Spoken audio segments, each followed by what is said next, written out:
First-time home buying shrinking to a historic low of 24%, while the age of home buyers ticks up to get this 56 years old.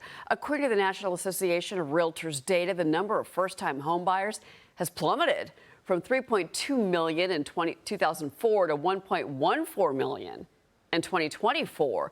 As more young adults get locked out of the housing market, what other avenues can Gen Zers and millennials take to build their wealth?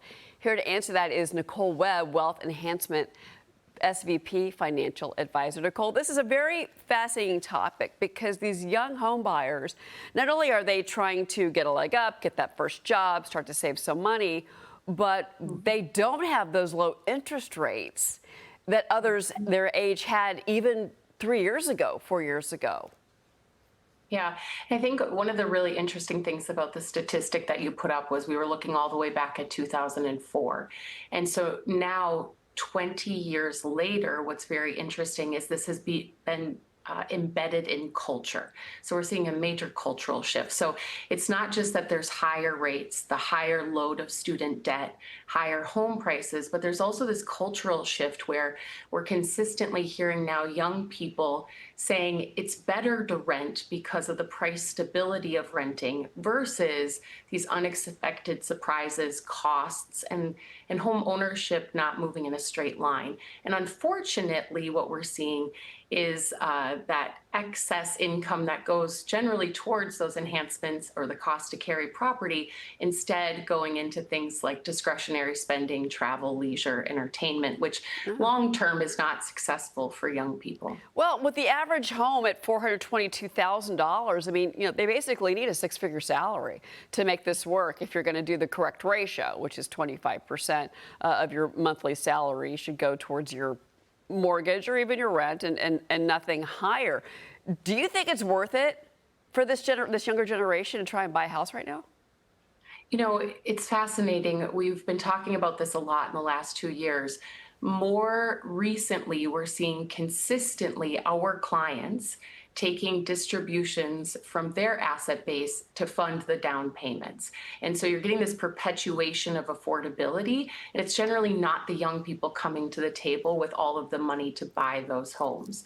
I do think that there's benefits to home ownership. I do think that we miss the opportunity in tax savings and thinking about, again, that reinvestment back into our properties for the long term.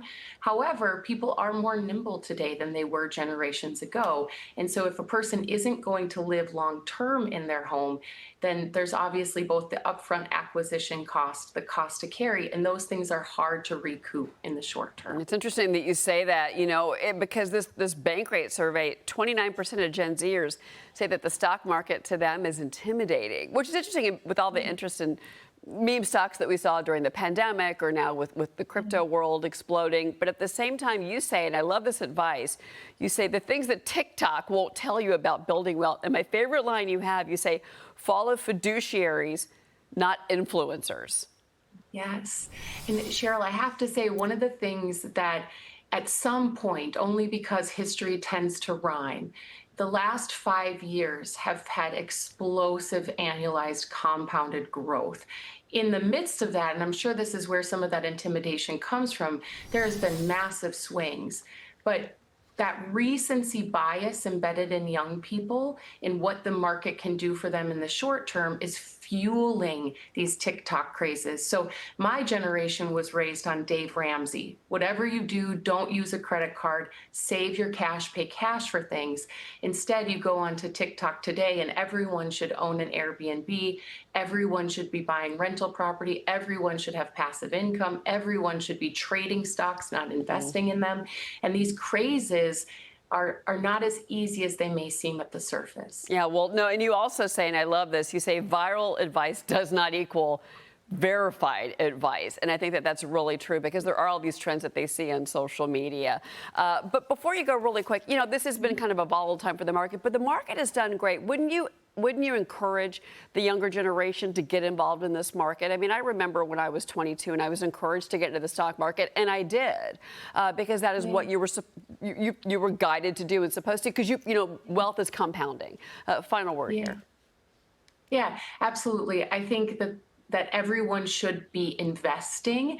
I do not believe everyone should be trading. And so every little bit does compound. The market does pay off over time. It's not timing, it is about time in. And so young people absolutely should be, even in periods of great intimidation, climb those walls of worry just like the market does. All right.